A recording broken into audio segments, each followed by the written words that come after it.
নমস্কার বন্ধুরা, welcome to cricket and football hub. তো বন্ধুরা, এই ভিডিওতে তোমাদের মধ্যে বেশ কয়েকটা গুরুত্বপূর্ণ আপডেট নিয়ে আলোচনা করার আছে। সেহেতু এই ভিডিওটা একটুও না স্কিপ করে তোমাদের পুরোটা দেখার অনুরোধ থাকলো। আর তোমরা যারা আমাদের এই চ্যানেলে প্রথমবার এসেছো তারা কিন্তু অবশ্যই ভিডিওতে লাইক দিয়ে চ্যানেলটা সাবস্ক্রাইব করে রেখো, কারণ তুমি কিন্তু এখানে তোমার প্রিয় দলের সমস্ত রকম খেলার খবর সবার আগে পেয়ে যাবে। তো চলো আর দেরি না করে আজকের ভিডিওর মেন টপিকগুলো নিয়ে আলোচনা শুরু করা যাক। সো ফার্স্ট অফ অল, যদি ডুরান্ড কাপের বিষয় নিয়ে কথা বলা যায়, তো এই মৌসুমে ডুরান্ড কাপে বেশ কিছু মোটা অঙ্কের পুরস্কার দেওয়ার ঘোষণা করা হয়েছে ডুরান্ড কাপ ম্যানেজমেন্টের তরফ থেকে। তো তোমরা জানো, গত মরশুম পর্যন্ত ডুরান্ড কাপের প্রাইজ মানি ছিল 1,20,00,000 টাকা। তবে এই মরশুমে এই অর্থের পরিমাণটা বাড়িয়ে সেটা করা হলো 3 কোটি টাকা। আর ওই 3 কোটি টাকার মধ্যেই চ্যাম্পিয়ন এবং রানার্স আপ দলের পাশাপাশি আরও বাকি সমস্ত অ্যাওয়ার্ডগুলোর জন্য বরাদ্দ করা হয়েছে। এর পাশাপাশি এই মরশুমে ডুরান্ডের বিশেষ রেকর্ড করা প্লেয়ারদের জন্য থাকছে এক্সইউভি গাড়ি। এবং এর পাশাপাশি প্রতি মরশুমে ডুরান্ড কাপে যে টিকিটের সমস্যাটা দেখা যেত, সেই নিয়েও গতকাল একটা সুখবর দিয়ে দিলেন ডুরান্ড ম্যানেজমেন্ট। তো তাদের তরফ থেকে যেমনটা জানানো হয়েছে, যুব ভারতীতে ম্যাচ থাকলে 2 ক্লাবকে এক্সট্রা করে 5,000 করে টিকিট দেওয়া হবে। এবং কিশোর ভারতীতে যেহেতু আসন সংখ্যাটা কম, সেহেতু কিশোর ভারতীতে ম্যাচ থাকলে কিছু সংখ্যক কম টিকিট দেওয়া হবে। তবে এই মৌসুমে ডুরান্ডে টিকিট সংক্রান্ত কোনো সমস্যা ফেস করবে না সমর্থকরা, তেমনটাই কিন্তু জানানো হয়েছে ডুরান্ড ম্যানেজমেন্টের তরফ থেকে। এর পাশাপাশি ডুরান্ডের ট্রফির মধ্যে যে ট্রফিটা প্রেসিডেন্ট কাপ নামে পরিচিত, তো সেই ট্রফিটা এই মরশুম থেকে কিন্তু দেওয়া হবে প্রেসিডেন্ট হাউসে। সেহেতু এই মরশুমে ডুরান্ডে থাকছে নানান রকম চমকপ্রদ উপহার। সেক্ষেত্রে এই সমস্ত উপহারগুলি কোন কোন দল এবং কোন কোন প্লেয়ারদের ঝুলিতে যায়, সেই দিকেই আমাদের নজর থাকবে। তো এবার পরবর্তী আপডেটগুলো আইএসএল রিলেটেড। সেক্ষেত্রে সর্বপ্রথম যদি ইস্টবেঙ্গলের কথা বলা যায়, তো আজ মধ্যরাতে কলকাতায় পা দিয়ে দিলেন ইস্টবেঙ্গল দলের নতুন বিদেশি মিডফিল্ডার মোহাম্মদ রাশিদ। এবং মোহাম্মদ রাশিদের পাশাপাশি ইস্টবেঙ্গল দলের বিদেশি স্ট্রাইকার ডিমিত্রিয়াস ডায়ামান্টাকোস সহ দলের নতুন সহকারী কোচ আদ্রিয়ান মার্টিনেস, তিনিও কিন্তু আজ মধ্যরাতে শহরে চলে এসেছেন। এবং আশা করা যাচ্ছে আগামী কয়েকদিনের মধ্যে দলের বাকি সমস্ত বিদেশি সহ হেড কোচ অস্কার ব্রুজন তিনিও শহরে পা দিয়ে দেবেন। এবং আগামী সপ্তাহ থেকেই ডুরান্ডের জন্য পুরোদমে অনুশীলনে নেমে পড়বে ইস্টবেঙ্গলের সিনিয়র দল হেড কোচ অস্কার ব্রুজনের নেতৃত্বে। তো যাই হোক, এবার পরবর্তী আপডেটটা বেরিয়ে আসছে 27 বছর বয়সী জর্ডানের সেন্টার ব্যাক পজিশনের প্লেয়ার হিজাজি মাহেরকে নিয়ে, যে গত 2 মরশুম ইস্টবেঙ্গলের ডিফেন্স লাইনকে নেতৃত্ব দিয়েছিলেন। গত মরশুমে চোটের কারণে হিজাজির সার্ভিসটা মিস করে ইস্টবেঙ্গল, যার ফলে কোচ অস্কার ব্রুজনের গেম প্ল্যানিংয়ে এই মরশুমে ছিলেন না এই হিজাজি মাহের। আর সেই কারণেই হিজাজি মাহের সে যে আর এই মরশুমে ইস্টবেঙ্গল দলে কন্টিনিউ করবে না, তেমনটা কিন্তু বেশ কিছুদিন আগেই তোমাদের জানিয়ে দিয়েছিলাম। আর ঠিক সেই মতনভাবেই ইস্টবেঙ্গল জার্সিতে 42 ম্যাচে 4টে গোল করা এই বিদেশি ডিফেন্ডার হিজাজি মাহের, তিনি কিন্তু এবার তার নতুন গন্তব্যস্থল খুঁজে নিলেন। যেমনটা জানা গেছে, হিজাজি মাহের সেই ইস্টবেঙ্গলের সাথে চুক্তি ভেঙে 3 মরশুমের একটা লম্বা চুক্তিতে যোগ দিলেন জর্ডানের ফার্স্ট টায়ার লিগ তথা জর্ডানিয়ান প্রো লিগের ক্লাব আল ফয়সালি এসসি দলে।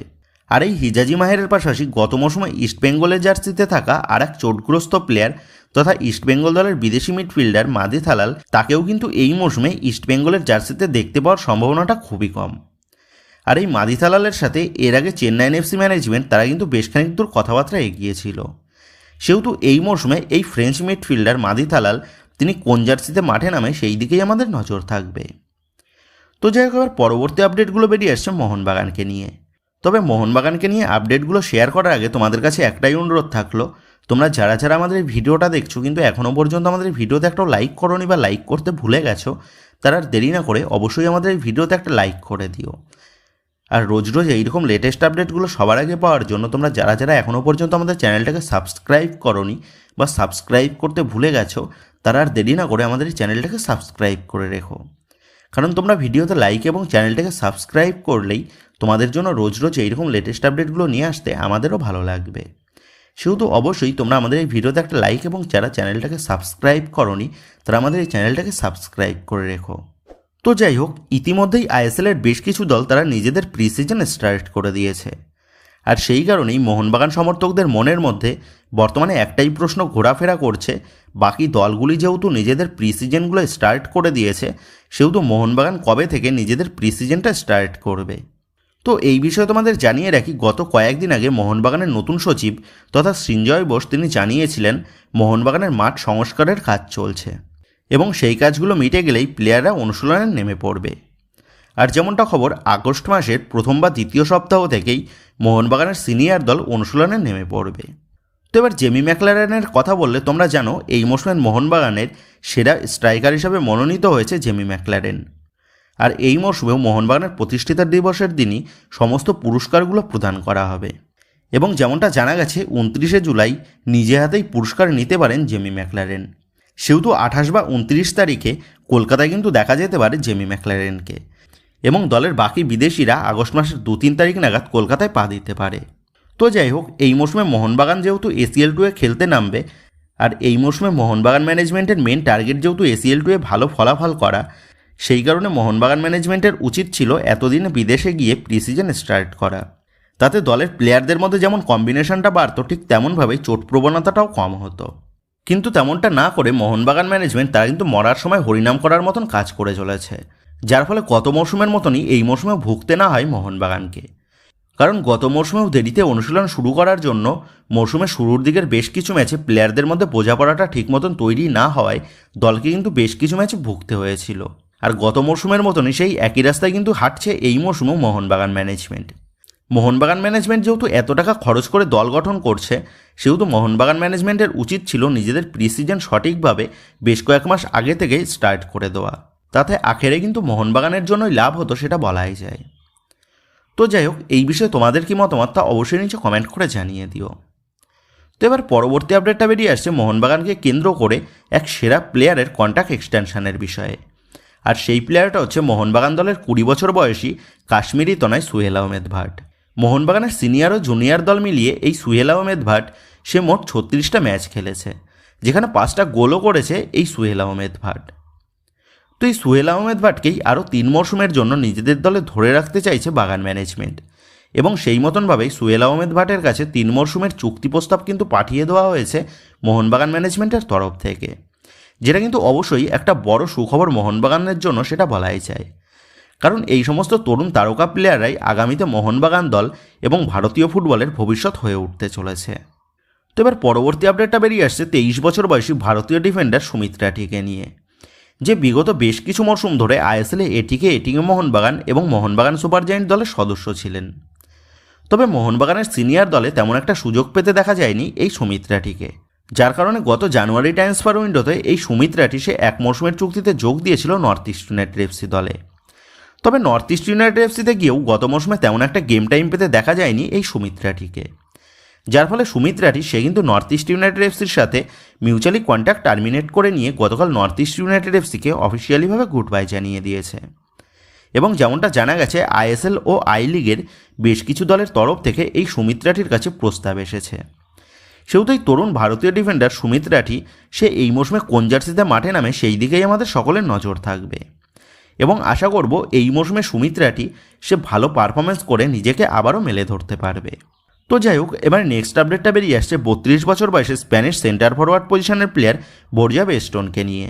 4.8 কোটি টাকা মার্কেট ভ্যালুর এই স্প্যানিশ স্ট্রাইকারের কাছে লালিগা 2তে খেলার অভিজ্ঞতা রয়েছে। লালিগাতে 84 ম্যাচে 25টা গোল এবং 5টা অ্যাসিস্ট তিনি করেছেন। এর পাশাপাশি লালিগা 2তে 279টা ম্যাচে 90টা গোল এবং 12টা অ্যাসিস্ট রয়েছে তার খাতায়।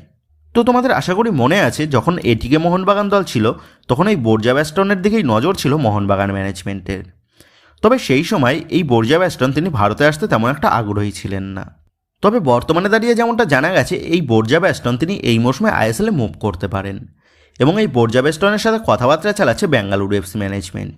সেহেতু সব কিছু ঠিকঠাকভাবে গেলে এই স্প্যানিশ তারকা স্ট্রাইকারকে আমরা এই মৌসুমে বেঙ্গালুরু এফসি জার্সিতে দেখতে পেতে পারি। আর বেঙ্গালুরু এফসি ম্যানেজমেন্ট তারা যদি এই ডিলটা ডান করতে পারে, তাহলে কিন্তু এটা বেঙ্গালুরু এফসির জন্য একটা সেরা সাইনিং হয়ে যেতে চলেছে ভারতীয় ক্লাব ফুটবল মঞ্চে, সেটা বলাই যায়। তো এবার পরবর্তী আপডেটটা বেরিয়ে আসছে চেন্নাইন এফসিকে নিয়ে।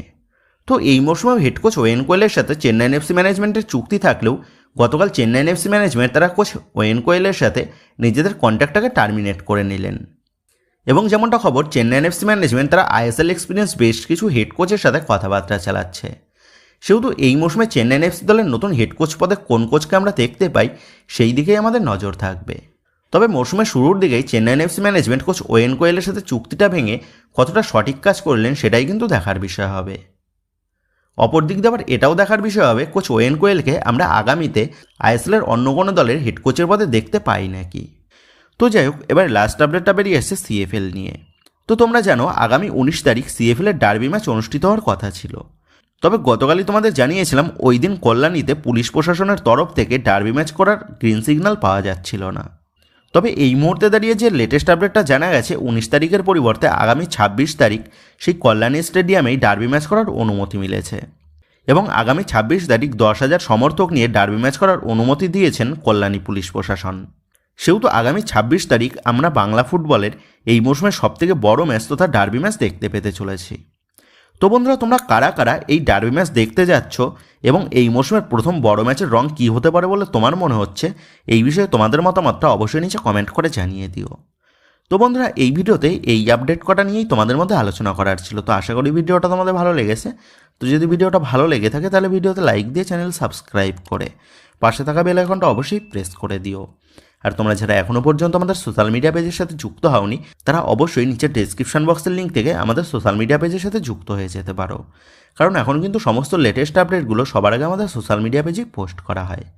আর তোমরা এখন ফেসবুক এবং ইনস্টাগ্রামে গিয়ে তোমরা আমাদের এই চ্যানেলের নাম লিখে সার্চ করলেও তোমরা কিন্তু আমাদের ফেসবুক এবং ইনস্টাগ্রাম পেজটাও খুঁজে পেয়ে যাবে। সেক্ষেত্রে তোমার প্রিয় দলের সমস্ত রকম লেটেস্ট আপডেট সবার আগে জানার জন্য এবং আমার সাথে সরাসরি যে কোনো বিষয়ে কথা বলার জন্য তোমরা অবশ্যই মনে করো আমাদের সোশ্যাল মিডিয়া পেজের সাথে যুক্ত হয়ে যেও। তো বন্ধুরা, এই ভিডিওটা এটুকুই ছিল। তো আসি বন্ধুরা, দেখা হচ্ছে পরের ভিডিওতে।